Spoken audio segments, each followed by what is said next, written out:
Тиньши компаниясының өнімдері туралы сабағымызды бастаймыз. Продукция туралы қазақшалап өнімдер дейміз, иә? Қалай түсінікті болатынын енді өздеріңіз көріңіздер. Бүгінгі продукция жөніндегі сабақты өтетін Орынбаева Майра боламын. Global 21 бизнес жүйесінің көшбасшыларының бірімін. Негізгі мамандығым тамақ өнеркәсібінің инженер-технологы, яғни бұл тақырып менің мамандығыма сәл жақындау. Негізі мынау жер шарындағы адамдарды 100%-ға шағатын болсақ, бар жоғы 15%-ы дені сау адамдар екен. Бізде негізгі өнімдер биологиялық белсенді қоспалар болғандықтан біз әрине денсаулық туралы айтамыз бұл жерде, иә? Адам ағзасының денсаулығы, адам баласының денсаулығы туралы айтамыз. Яғни 15% халық қана дені сау адамдарға жатады екен. 15%-ы аурулар құрайды екен, 15%-ын, ал қалған 70%-ы бұл науқас адамдар. Яғни бас ауыратын, өзін жаңағы қоғамда ұстай алмайтын, аллергиясы бар, иә, түшкіратын, яғни ауруға да жатпайтын, сауға да жатпайтын науқастар құрайды екен, 70%-ын. Міне осының дені саулар қатарына 70%-ды қосу үшін, ол 70%, 15% ауруларға қосылады ма? Жоқ, 15% дені сау адамдар қатарына қосылады ма? Ол әрине әрбір адамның өзіне байланысты дер едім. Яғни егер денсаулығыңызға жауапкершілікпен қарап, иә, денсаулығыңызды жаңағы қадірін біліп күтім жасайтын болсаңыз, әрине дені сау қатарына қосылуға болады. Ал ары қарай қадірін білмей, денсаулыққа көңіл бөлмейтін болсаңыз, уақыт бөлмейтін болсаңыз, 15% аурулардың қатарын көбейтетініңіз бұл айдан анық. Яғни мынау цифрлардың өзі адамды ойландыратын цифрлар. Енді жаңа 70% науқастарымыз аяқ астынан бас ауыратын, уыстап шашы түсетін, тырнағы сына беретін, иә, бірден айталық приступ беріп ауырса, ауруды басатын таблеткаларды ішіп алып, ол ауруға мән бермей, иә, ағзаның сыртқа берген сигналына мән бермей, аурулар қатарына қосылып жатқан адамда бүгінгі таңда есеп жоқ. Енді цифрларға жүгінетін болсаңыз, қазір қан тамыр аурулары бірінші орында, өлім жетімге шаққанда, иә. Өлім жетімде жүрек қан тамыр аурулары бірінші орынды құрап тұр, қант диабеті екінші орынды құрап тұр, онкология дейді, жаман ауру деп айтып жатамыз, иә, аты жаман ауру деп айтып жатамыз, міне осы үшінші орынды құрап тұр. Ал енді химиялық препараттардан болған өлім жетім, солардың жаңағы қосымша әсерінен болған өлім жетім қазір 4-ші орынға шығып тұр. Енді жалпы 21-ші ғасырда өмір сүріп жатырмыз. Экология әбден шегіне жеткен, бұны айта берудің де өзі жаңағы сөздің мәнін келтіреді. Мынау машина, бір үйде 2 машинадан бар қазір, иә, көліктен бар. Бұлардан шығып жатқан түтінде қорғасын, сынап сияқты ауыр металдар бар, адамның ағзасына өте теріс әсер ететін. Осының бәрін біз жұтып жатырмыз. Су, енді мынау қала болғаннан кейін су хлорланады. Одағы жаңа микроорганизмдерді өлтіру үшін хлорланған су ішіп жатырмыз. Ал ол хлордың да адам денсаулығына теріс әсері өте көп. Завод, фабрикалар, яғни мынау адам баласы өзінің жұмысын жеңілдеткен сайын қоршаған ортаны ластап жатқаны, осыдан барып адам ағзасының экология әсерінен зардап шегіп жатқаны бүгінгі таңда бұл жас балаға да мәлім нәрсе.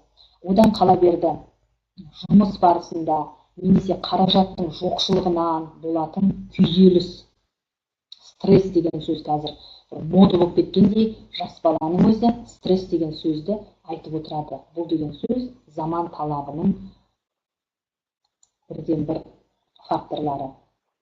Осының бәрі әрине денсаулыққа теріс әсер етеді. жаңағы сау адамның науқас адамға айналып, оның процентінің көбейіп отырғаны бірден бір себептері.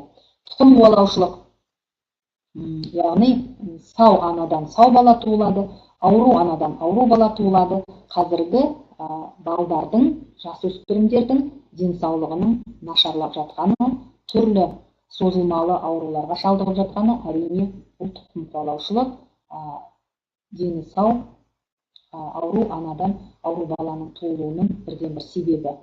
Тамақтануды да енді айта бер, күнделікті айтып жүрген нәрсе.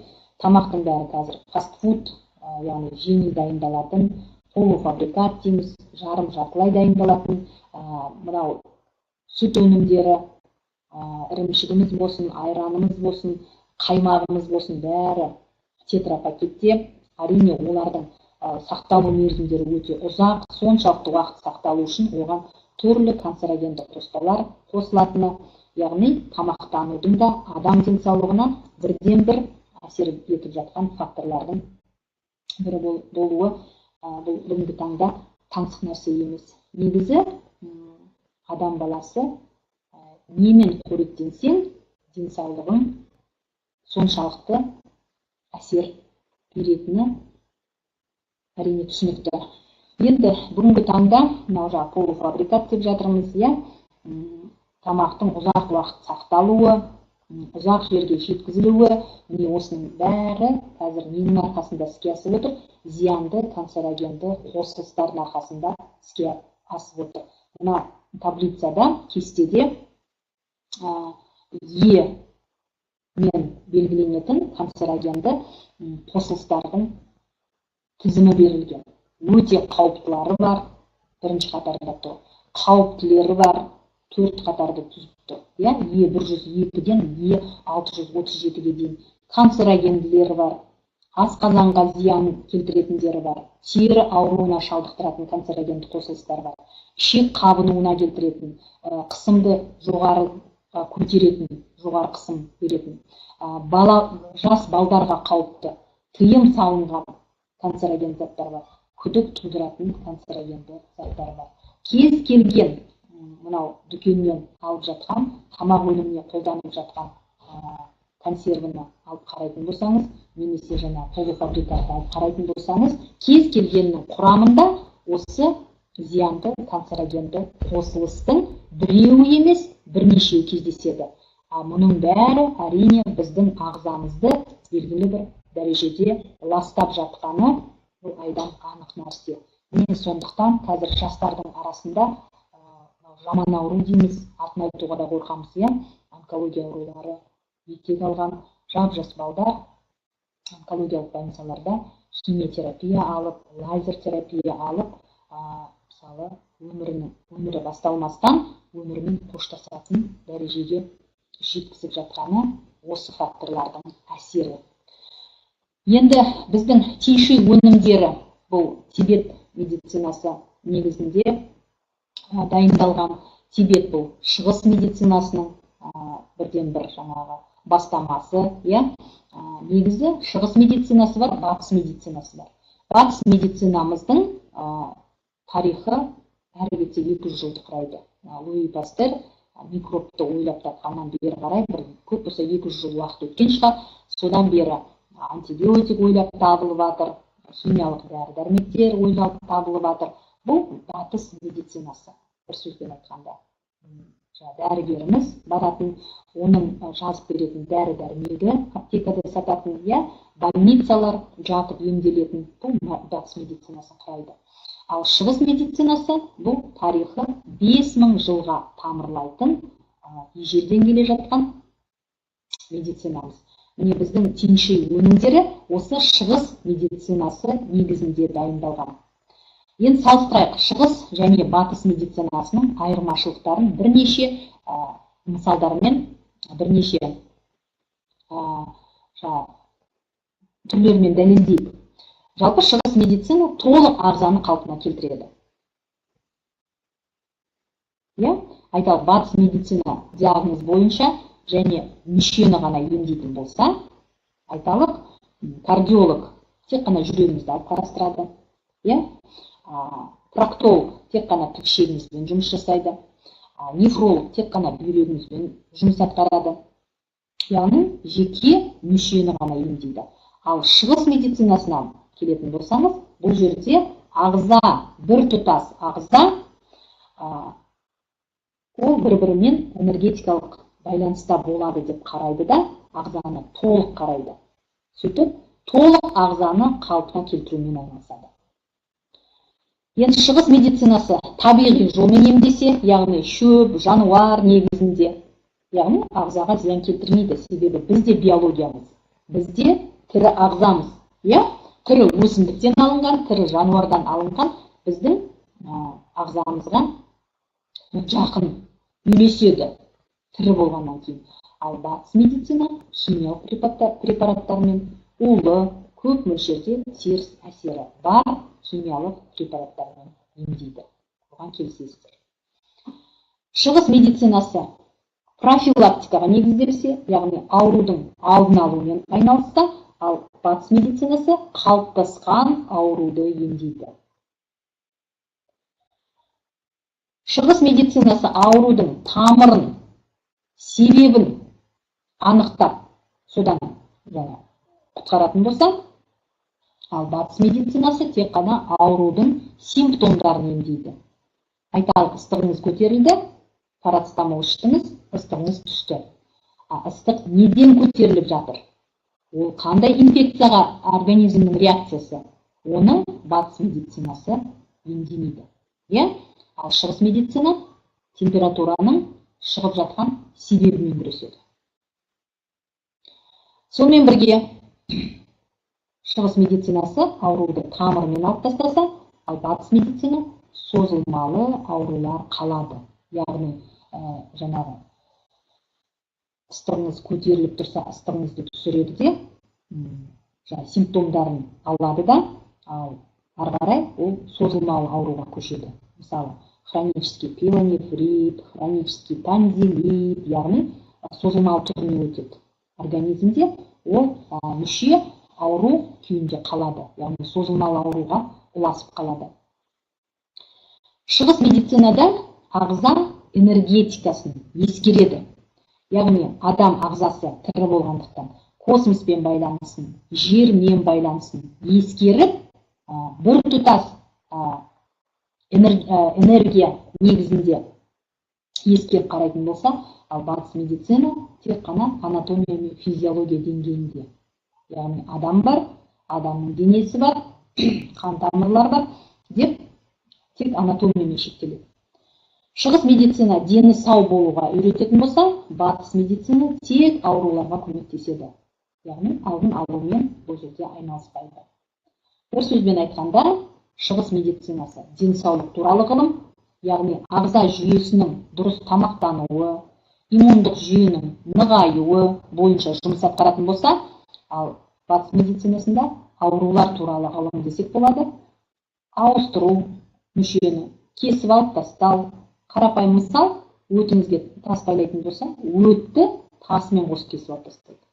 Немесе, мынау тізедегі екі сүйектің ортасында май қалта желінетін болса, біздер шығыс медицинасында сол май қалтаны қалпына келтіріп, түрлі минералдармен, витаминдермен, биологиялық активті қоспалармен оны қалпына келтірумен айналысатын болса, батыс медицинасында тізеңізді кеседі да ортасына титан дискі қойып береді.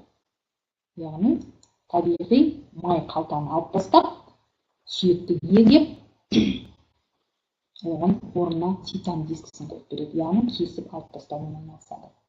Сонымен, теңши биологиялық белсенді қоспаларының ерекшеліктеріне тоқталатын болсақ.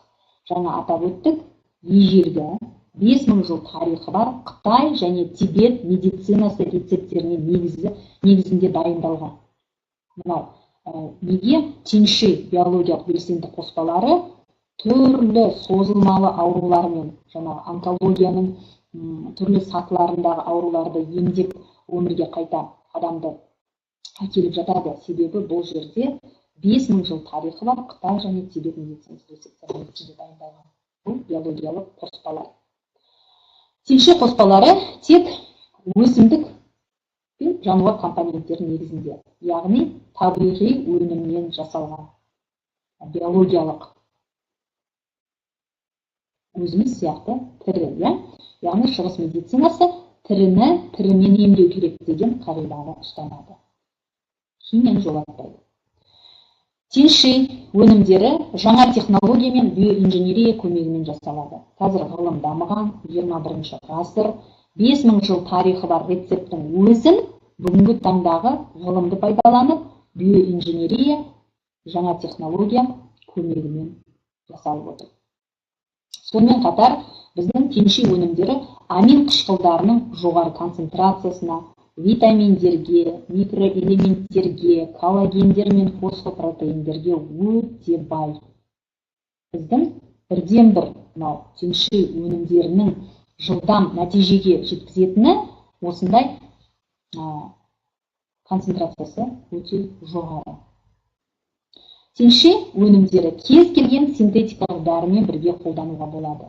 Кейде мысалы айталық давлениесі жоғары адам, өмір бақи давлениенің дәрісін ішкен адамды біз бірден біздің қоспаны беріп, оның дәрісін бастатқыза алмаймыз.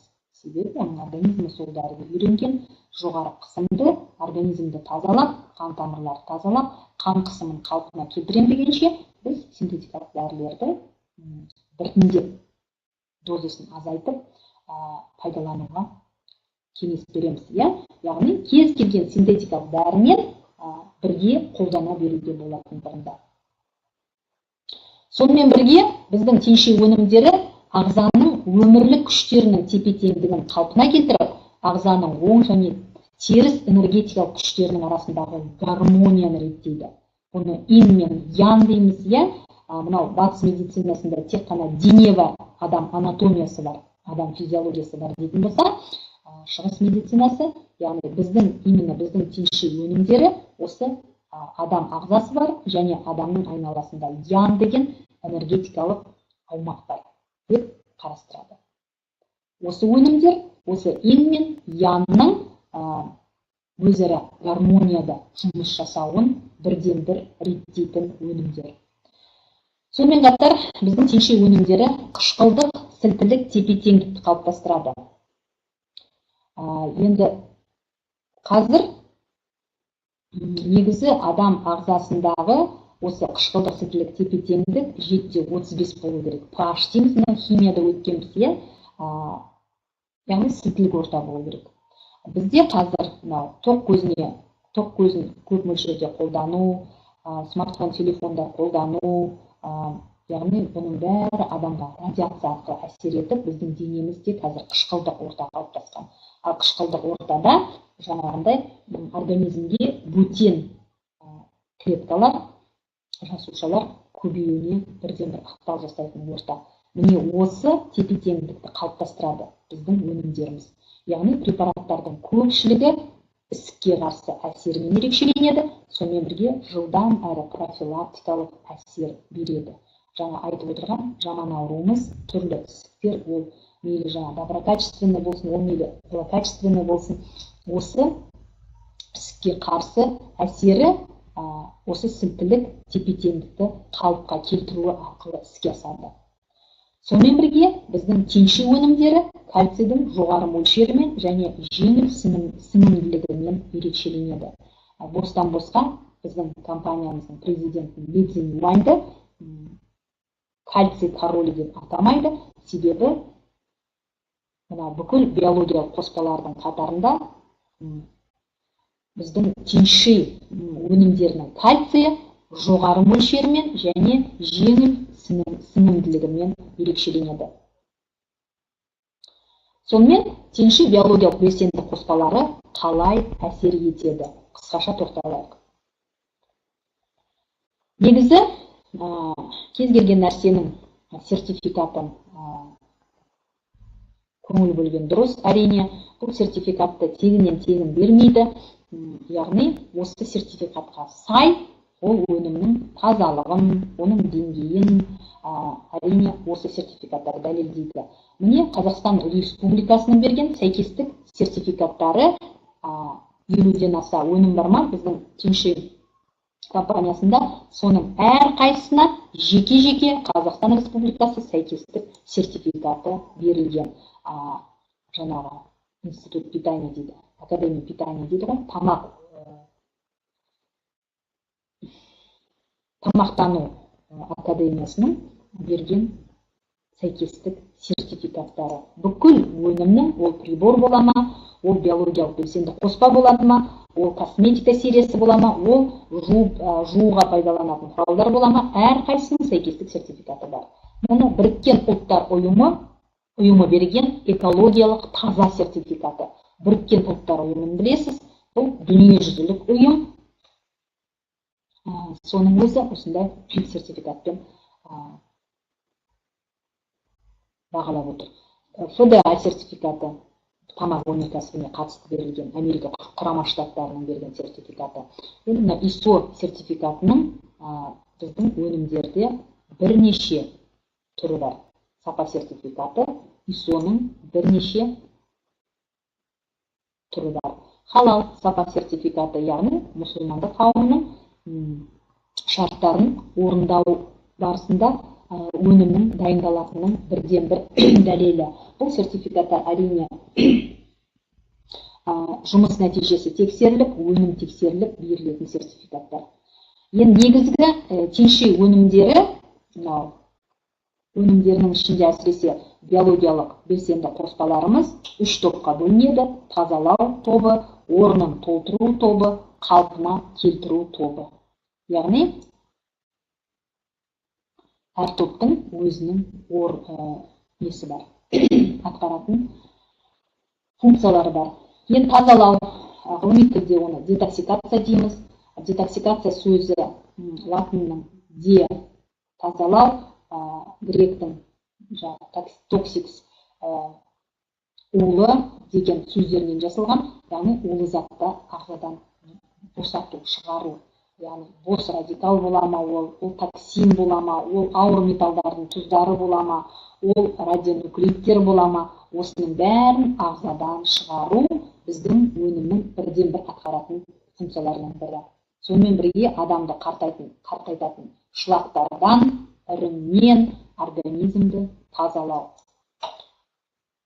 Тазалауға кіретін өнімдер антилипид шайы.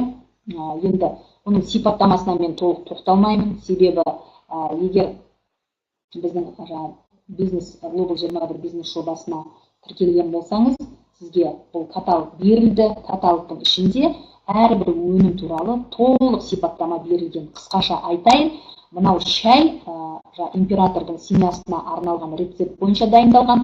Ол рецепттің тарихына 2000 жылдан асып кеткен, және ол уақыт өткен сайын жылдан жылға рецепт жақсартылып келе жатыр. Бүгінгі таңда нанотехнология, биоинженерия ғылымдарының негізінде дайындалған шай. 12 қасиеті бар. Бірден бір қасиеті сіздің қан қысымыңызды реттейді. Міне адам ағзасы, жүрек қан тамыр жүйесі дейміз. Жаңа өлім жетімде бірінші орын осы жүрек қан тамырлар жүйесі ауруларынан болғандығы қазір дүниежүзілік статистикада жыл сайын аталып отыр. Яғни денеміздегі пәленбай метр емес, километрде болуы мүмкін жүрек қан тамырлар жүйесі. Осы жүрек қан тамырлар жүйесін жаңағы антилипид шайы өте керемет тазалайды. Бірден бір функциясы. Мұны адам денесі толып жатқан, торлаған қан тамырлар. Осы қан тамырдың бәрі әрине ластанады. Экология есебінен ластануының бірден бір дәлелі мұны атеросклероз және тромбоз немесе спазмдар. Спазм бұл кальцийдің жетіспеушілігінен болады, яғни қан тамырының несі дуалы дейміз ба, стенкасы өзінің серпімділігінен айырылады. Сол кезде спазмдар болады. Енді атеросклероз бұл тамақтану, дұрыс тамақтанбау және қозғалыс аз болғандықтан көбейіп отырған бірден бір ауру түрлері. Осы қан тамырын тазалайтын бірден бір өнімдеріміздің бірі жаңағы антилипид шайы. Міне қалыпты артерияны көріп отырсыздар, орташа атеросклеротикалық түйінді көріп отырсыздар және ауыр түрін көріп отырсыздар. Бұл жерде қараңыз, міне қалыпты артериядағы ағып келе жатқан қан, ауыр атеросклеротикалық түйін бар тар жерден өткен кезде әрине ол қан қысымын, яғни қан тамырының қысымын жоғарылататын сөзсіз. Чай для похудения. Бұл да шайымыздың екінші түрі. Жаңағы 12 қасиет бұл жерде де бар. Енді бұл екі шайдың айырмашылығы, мынау арықтауға арналған шай дейміз.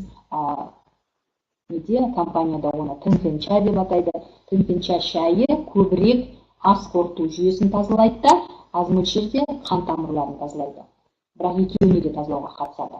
Ал антилипид шайы керісінше көп мөлшерде қан тамырын тазалайды да, азырақ мөлшерде мынау ас қорыту жүйесін тазалайды.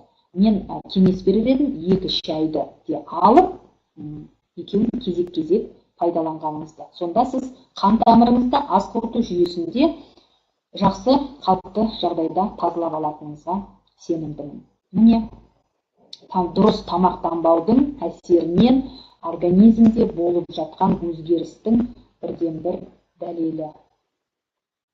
Бет алды тамақтану, аз қимылдау, жаңағы канцерогенді заттарға тола фастфуд дейміз ғой, жылдам дайындалатын тамақпен тамақтану салдары осындай дәрежеге жеткізеді.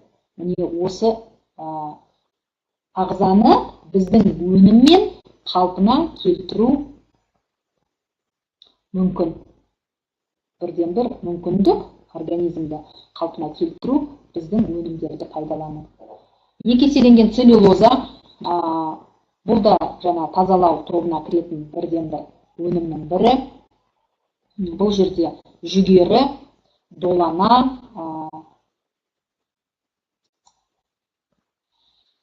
клетчаткасынан жасалған, құрамында еритін клетчатка бар, ерімейтін клетчатка бар. Ерімейтіні ішек жолдарын тазаласа, еритіні қанға өтіп, бүкіл ағзаны тазалауға қатысады.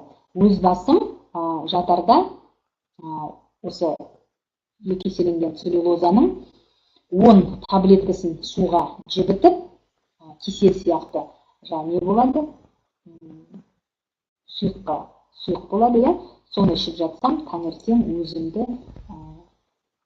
тынық демалып, организмнің рахметін сеземін. 10 таблеткасының шешетін проблемасы. Енді міне тоқшекте үлкен дәреттің қатуы қазір жастың да, үлкен кісілердің де арасында кең тараған нәрсе. Бұл нәрсені айту ыңғайсыз, сондықтан көп адам бұны жаңағы жасырады, ішінің қататынын, сосын оны екінің бірінің іші қататын болғандықтан күнделікті бір етіміз үйреніп кеткен дағды ретінде көреміз. Шын мәнінде аурудың бәрі осы іш қатудан, соның себеп салдарынан болып жатқанын қазір ғалымдар мойындады. Мына тоқ ішектегі қарамен көрсетілген жерлер, қай жерінде ішіміз қататын болса, сол орган, сәйкес орган содан зардап шегеді екен. Мысалы, қалқанша безіміз сол жақ бөлігінде тоқ ішектің іш қату етек алса, ұзақ уақыт, яғни қалқанша безіміз істен шыға бастайды деген сөз. Егер мынау көлденең тұсы бар тоқ ішектің көлденең тұсында іш қату орын алса, бұл деген сөз жүректің, өкпенің жұмысы нашарлайды деген сөз. Егер оң жақ бөлігінде іш қату дағдыға айналса, бұл асқазан жұмысына теріс әсерін тигізеді екен. Одан төмен қарай қату орын алса, бүйрек зардап шегеді екен. Қала берді, қуығыңыз мынау ер кісілердегі простата дейді ғой, простата безі ауруына шалдығады екен. Сондықтан іш қату деген сөз бұл өте нәтижесінде үлкен зардап шегетін бірден бір себеп болып отыр. Хитозан да құрамы 85% хитозаннан тұрады, 15% хитин деген заттан тұрады. Бұл да тазалаудың бірден бір тазалау тобының бірден бір өнімдері.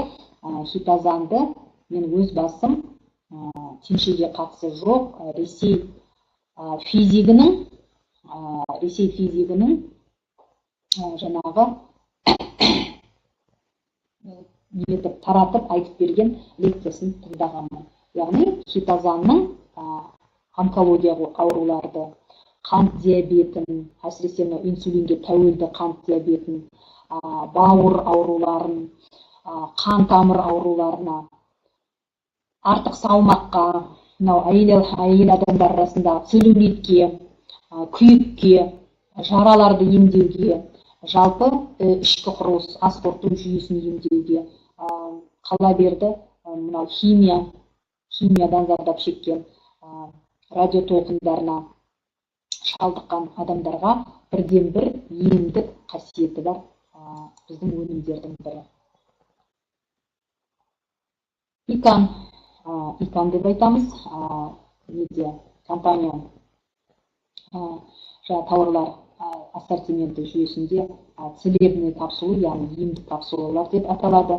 Бұл кәдімгі сәбіздің бета-каротині құрамында, одан бөлек женьшень, киностема деген шөптердің сығындысынан алынған. Женьшеньді білесіз, адам өмірін ұлғайтатын, бірден бір шөптесін өсімдіктердің бірі, неше ғасырдан бері пайдаланылып келе жатқан.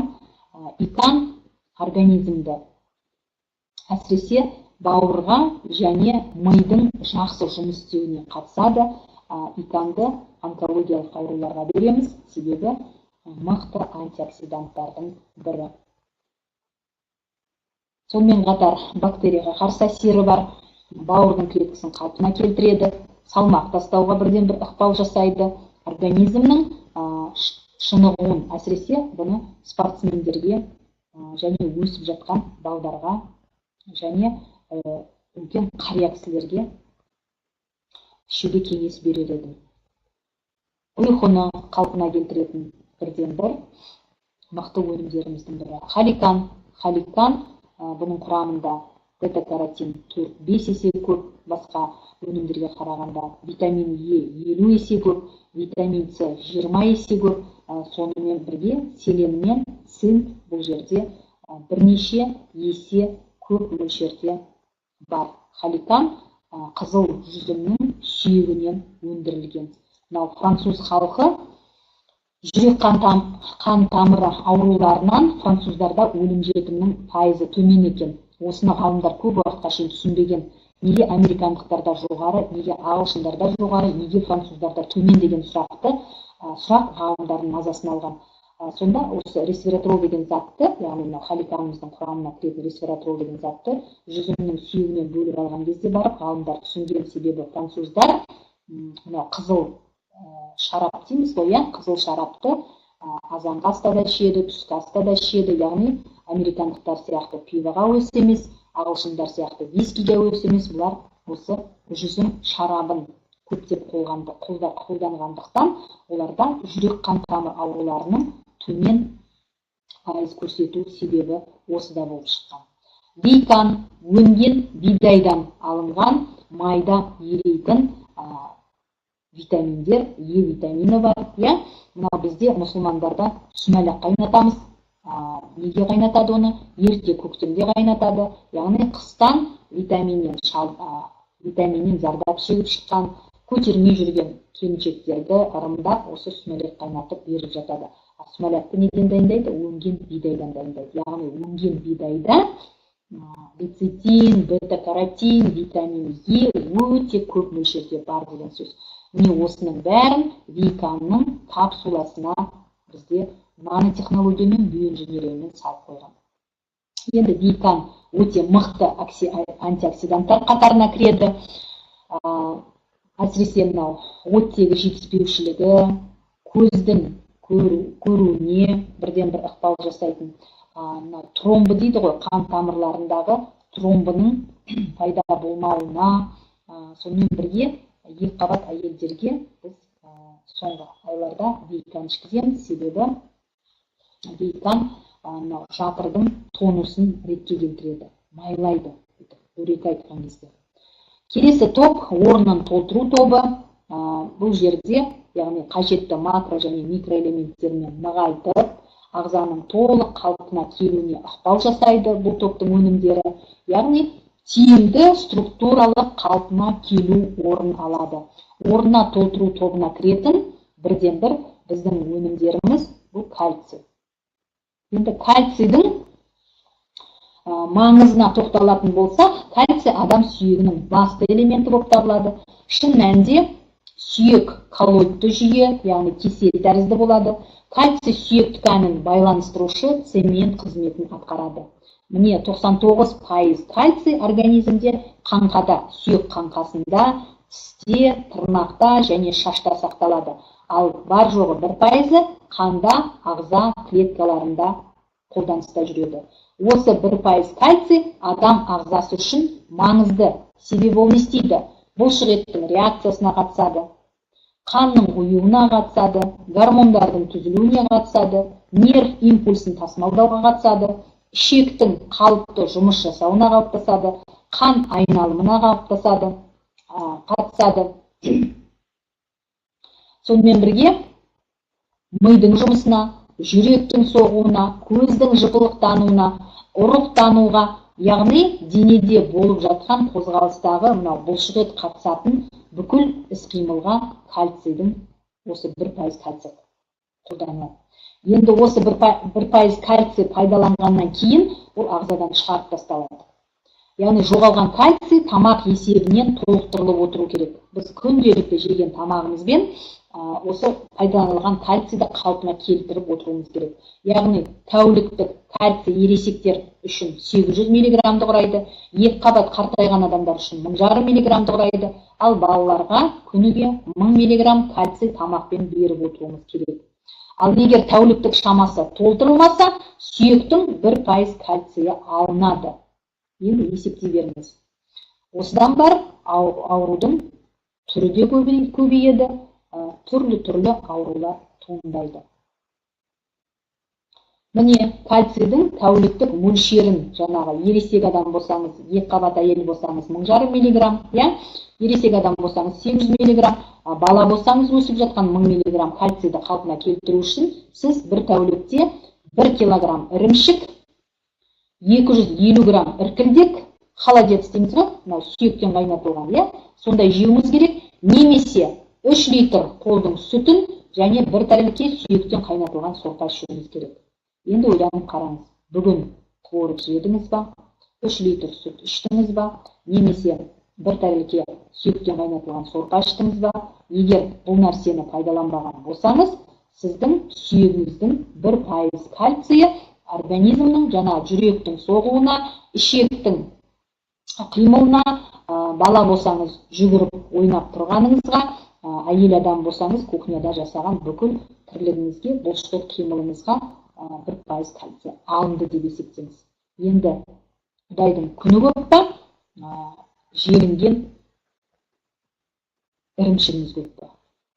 Есептей беріңіз. Сіздің организміңіздегі кальцийдің жетіспей жатқандығы осыдан. Міне сау сүйекте кальций жеткілікті, яғни сүйектің қаңқасы айттық қой, цементпен бекітілген. Ал ауру сүйекте кальцийіңіз бүгін 1% алынды сүйектен, ертең 1% алынды, арғыны 1% алынды, 365 күннің, айталық 65 күні ірімшік жеген болсаңыз, холодец жеген болсаңыз, қалған 300 күніңізде сүйегіңізден кальцийдің ионы алынған сайын, сіздің сүйегіңіз мынандай дәрежеде, яғни ауру сүйек қалпына келеді. Мұны кальцийдің жетіспеушілігінен болып жатқан бүгінгі таңда ауруда есеп жоқ. 147 ауру бір кальцийдің жетіспеушілігінен орын алып отыр. Мұны жас кезіңізде еңсеңіз түзу, омыртқаңыз түзу, денеңізді қалыпты алып жүресіз, қартайған сайын еңкейіп, бойыңыздың шөре беретіні өмір барысында Құдайдың құтты күні 1% кальцийіңіздің алуынан болатын бірден бір себеп. Енді кальцийдің жетіспеушілігінен болатын 147 аурудың бірден бірі өт қалтасында тастың жиналуы, бүйректе тастың жиналуы. Себебі Себебі сүйектегі кальций сүйектен алынып организмге жұмсалады. Бірақ организмде ағзада таразы жоқ, сөйтеді да 1000 миллиграмм керек болса, ол 1200 миллиграмм алып қояды. Яғни мыйдан команда келді, кальций қажет, сүйектен кальций иондары алына бастады. 1000 миллиграммы жүректің жұмысына, жүріп тұрғаныңызға, ішектің жұмысына жаңағы пайдаланылды да, ал 200 миллиграммы пайдаланбай қалып кетті. Ол 200 миллиграмм сүйектен шыққан кальций қайтадан сүйекке бара алмайды екен. Бірақ біздің организмімізде, ағзамызда программа бар. Артық кальцийді жинау керек деген. Яғни өмір барысымызда егер тамақпен артық аспай кальций жеген болсаңыз, ол сүйекке жиналады, шашқа жиналады, тырнаққа жиналады, тіске жиналады. Ал сүйектің кальцийі қайтадан сүйекке бара алмайды. Оның формуласы өзгеше болады. Сондықтан команда бар ағзада жинау керек деген. Сондықтан ағзаңыздың қай жерінде қуыс бос орын бар, сол жерге ол кальций тас болып жинала береді. Міне өт қалтасындағы тас, қуыс тас. Осыны егер батыс медицинасына баратын болсаңыз, өтіңізбен қосып кесіп алып тастайды. Ал өтсіз сізде ас қорыту тежеледі. Ол ұйқы бездің жұмысын ауырлатады, ол бауырдың жұмысын ауырлатады, ол 12 ішек дейді, ұлтабардың жұмысын, ішектің жұмысын ауырлатады. Өті жоқ адамдардың біздің биологиялық белсенді қоспаны ішуі міндетті дер едім. Қажетті емес, міндетті. Мұны бүйректе де тура осындай. Яғни сүйектен шыққан кальций артық болса, ол қайтадан сүйекке бара алмайды, баратын формулада емес ол, сондықтан денемізде қай жерде қуыс бар, жинала береді. Мен білемін, мысалы, өтіндегі тасқа бола өтін алып тастаған, 5-6 жылдан кейін бүйрегіне тас байлаған. Себебі кальцийдің жетіспеушілігі тоқтатылған жоқ, организмде кальций уақытылы түсіп жатқан жоқ, ал жаңағы процесс ол ары қарай жүре береді деген сөз. Бәрін бірдей кесіп алып тастай беру мүмкін емес. Сондықтан қазір өлім-жітімнің пайызының жоғарылап жатқаны осы бірден бір. Енді бізде кальцийдің түрлері көп. Жалпы кальций бар құрамында 2400 миллиграмм кальций бар. Бұны көбінше үлкен кісілерге береміз. Себебі оны ішуде ыңғайлы коктейль ретінде ішеміз. Жалпы кальций бас айналғанға, жаңағы есте сақтау қабілетіңіз төмендегенде, қалқанша бездің жұмысына, яғни жаңа 147 ауру бар ма, соның бәріне біз міндетті түрде кальцийді қосамыз. Енді мынау 2 қабат әйелдерге айтатыным, адамнан адам пайда болу оңай емес. Адамнан адам пайда болады, оның 12 мүшесі түзіледі. Дені сау 12 мүшесі түгел адам пайда болу үшін оған қанша кальций керек, қанша микроэлемент керек, қанша макроэлемент керек, осы нәрсені түсіну керек. Сондықтан 2 қабат әйелдерге әсіресе 7-9 аптада міндетті түрде 3 коробка кальций балаларға арналған ішу керек, және 30-32 аптада міндетті түрде 3 апта ішу керек. Неге? Себебі 7-9 аптада баланың сүйегі қалыптасады. Баланың сүйегі қалыптасқан кезде сіз егер күнделікті жаңағы көрсеткен 2 килограмм ірімшігіңізді, бір тостақ сүйектен қайнатылған сорпаңызды ішпейтін болсаңыз, ол баланың сүйегіне сіздің тісіңізде кальций алынады, сіздің шашыңызда кальций алынады, сіздің сүйегіңізде кальций алынады. Яғни анасының, ол деген сөз, неге жаңағы баланы туып алғаннан кейін, немесе 2 қабат кезде уыстап шаш түсе бастайды, тырнақ сына бастайды, тісіңіз құрт жеп барып жұлдырып жатасыз, жұлдыруға болмайды, емдеп жатасыз.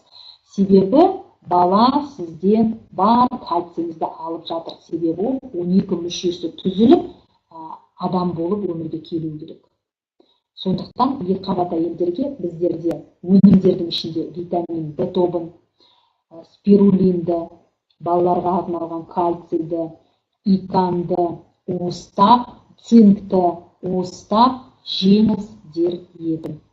Бұл 2 қабат әйелдерге бірден бір шарт. дені сау бала туу үшін және өмірге келтіру үшін, және өзіңіздің денсаулықты қалай да дұрыс қалыпта алып қалу үшін. Мынау енді ер кісінің ұрығының сызбасы көрсетілген, кескіні. Қазіргі таңда бала көтере алмау, бесплодие дейді ғой, медицинада. Бесплодие өте көп қазіргі таңда. Себебі осы тек қана кальций мен цинктің жетіспеушілігінің өзі оған себеп болады. Себебі мына сперматозоидтың қимасы көрсетілген, сперматозоидтың ұшындағы мынау үшкір басын медицинада акросома дейді. Осы акросомада ферментті қосылыс бар, оның құрамында міндетті түрде мырыш пен кальций болу керек.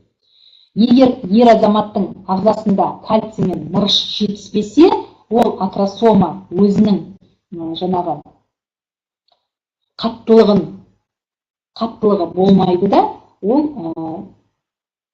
әйелдің жыныстық жаңағы жұмыртқасын тесіп кіре алмайды. Не үшін үшкір? Осы үшкір акросомасымен ол жұмыртқаны тесіп кіріп, екі клетка ұрықтану керек. Осы нәрсе іске аспайды. Егер акросомадағы жаңағы мырыш, кальций, ферментті қосылыста мырыш пен кальций жетіспесе.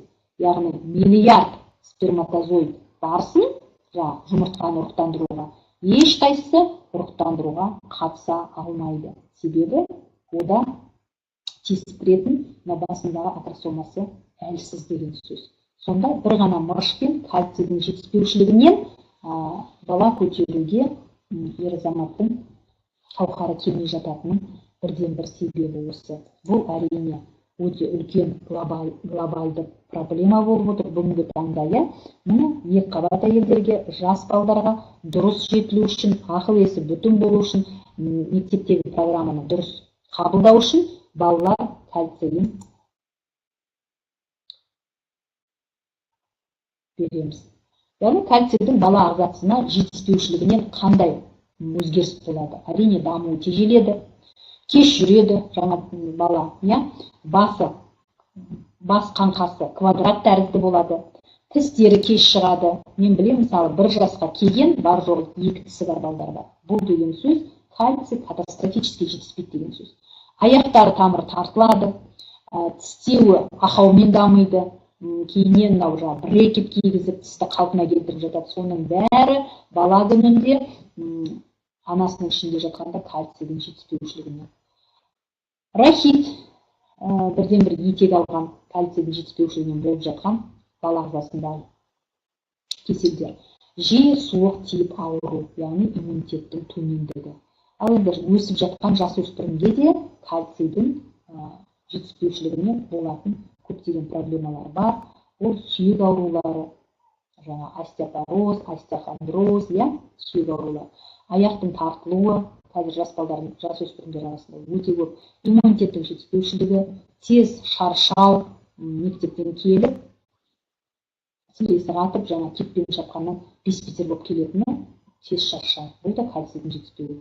Есте сақтауы нашар болуы, сабақты қабылдамауы, программаны қабылдамауы, аллергия, қазір балдардың арасында өте кең етек алған. Осы аллергияның өзін бір ғана детский кальциймен шешуге, балаларға арналған кальциймен шешуге болады.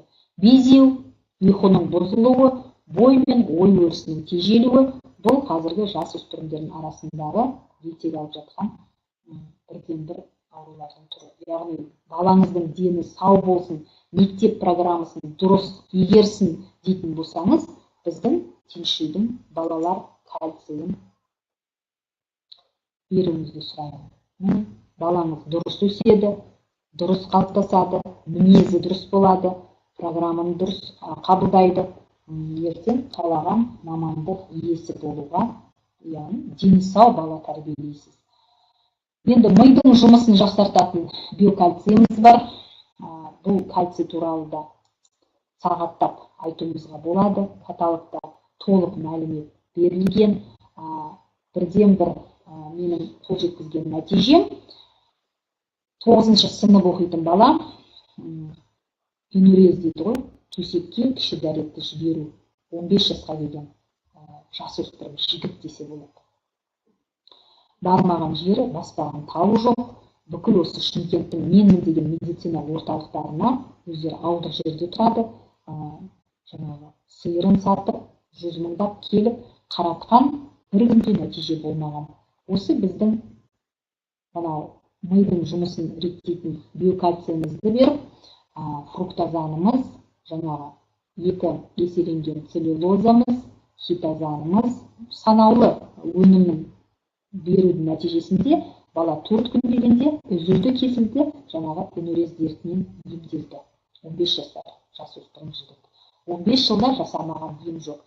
Неге? Себебі мынау қуық деген бұлшық еттен жасалған қалта, қуық, сол толған кезде бұлшық еттен миға сигнал барады. Біріншіден, ол бұлшық ет қалта болғандықтан, әрине кальций жеткілікті болса, ол серпінді болады, ішіндегі жаңа сұйықтықты ұстайды.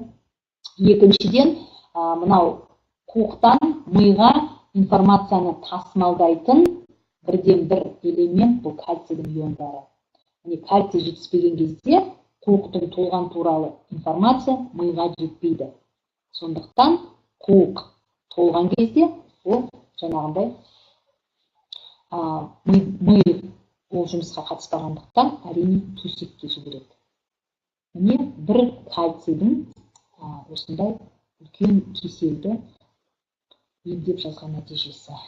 Шайнайтын биокальцийіміз бар, ауыз қуысына, зобқа, қалқанша без ауруларына, тістің қалыпты өсуіне, сақталуына бірден бір себебін тигізетін шайнайтын кальцийіміз бар.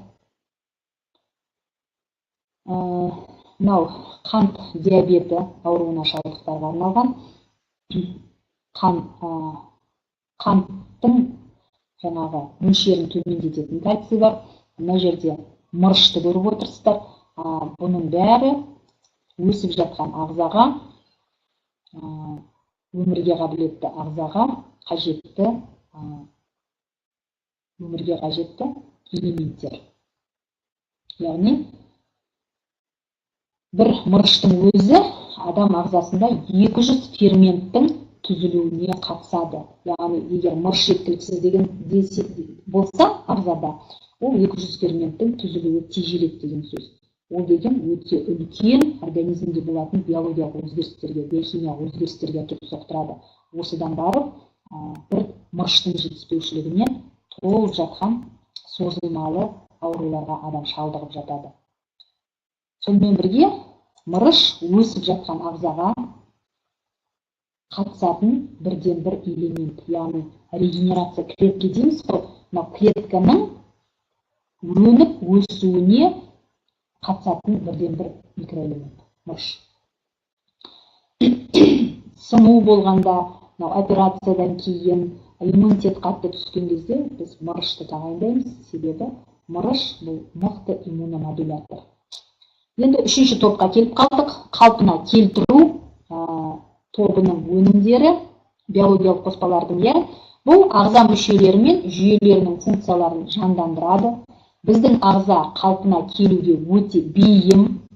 Бар болғаны ағзаға қажетті элементтерді жеткізсеңіз болды, ол өз кезегінде қай элементті қайда жіберуді өзі реттей алады. Яғни біздің ағзамыз қалпына келуге бейім. Бұл топты бастап отқан өнімдеріміздің бірі кардицепс. Кардицепс бұл 3,5 метр биіктікте Тибет тауының шыңында өніп өсетін жаңағы жартылай өсімдік, жартылай жәндік, оның атының өзі осылай аталады. Бұл кардицепс біздің Іле Алатауының басынан да Қазақстанда табылды, жолға қоямыз деп хабар арнасынан хабарлады. Яғни қазақ халқын 150 жасқа дейін өмір сүруіне бірден бір мүмкіндік беретін осы кардицепс деген Қазақстан ғалымдарының хабар арнасынан берілді. Бұл кардицепсті мен ең алдымен спортсмендерге тағайындап едім. Негізі иммунитетімді көтеремін, жаңағы тұмаумен ауырғым келмейді, немесе толып жатқан қазір инфекцияның түрі өте көп қой. сол инфекцияларды жеңемін, ағзамды оған мойынсұнбаймын деген адамға, ол жас боласыз ба, үлкен кісі боласыз ба, ер азаматы боласыз ба, әйел азаматы боласыз ба, мен кардицепс тағайындар едім. Себебі бұл бірден бір иммунитетімізді көтеретін, энергетикалық серпіліс беретін бірден бір біздің биологиялық қоспалы белсенді қоспа өнімдеріміздің бірі. Спортсмендерге бұл биологиялық қоспалар бірден бір қажет, себебі олар үлкен физикалық шаршауға ұшыратады организмдерін. Ал ағза соған төтеп беру үшін, бір қалыпты деңгейде ұстау үшін, әрине оған бірнеше есе, мысалы, спортпен айналыспайтын адамға қандай да бір мөлшерде қажет болса, спортсмендерге ол мөлшерді 2-3 есе тұтынуға кеңес берер едім. Кардицепс сонымен организмге улы заттар шығаруға қатысады, иммунитетті қалпына келтіреді. Яғни организмнің кез келген инфекцияға қарсы төтеп беруіне бірден бір жаңағы ықпал жасайтын осы кардицепс.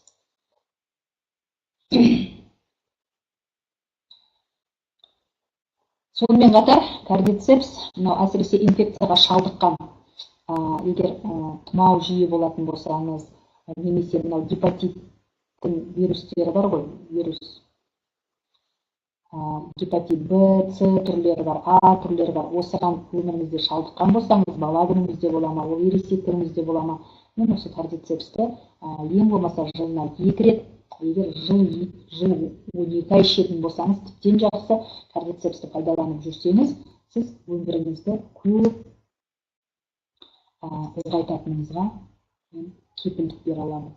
Себебі бұл сіздің иммунитетіңізді қалпына келтіретін бірден бір біздің өнімдеріміздің бірі. Спирулин. Спирулин бұл дүние жүзі бойынша 3 қана көлде өсіп жетіледі. Бұл спирулиннің жерде пайда болған уақыты 500 миллион жыл болып есептелген. Мынау спирулин көлден алынған водоросль дейді ғой, балдыр шөп, құрамы өте бай. Бүкіл Менделеевтің химиялық таблицасы бар ма? Сол таблицадағы элементтің баршасы, барлығы демей қояйын, баршасы осы спирулиннің құрамына кіреді. Спирулин ішетін болсаңыз, сіздің гормондарыңыз қалыпты жұмыс жасайды, иммунитетіңіз жоғары болады, организмдегі зат алмасу қалпына келеді, сонымен бірге қан қысымыңыз қалпына келеді. Яғни ішектің микрофлорасының қалпына келуіне де осы спирулиннің бірден бір ықпалы бар. Яғни қанды тазалауға, артық салмақты тастауға бірден бір өнім.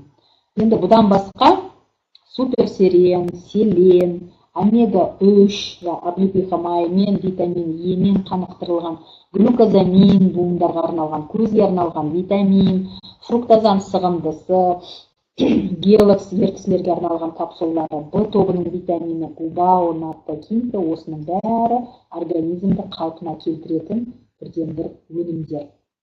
Бұл өнімдер не істейді?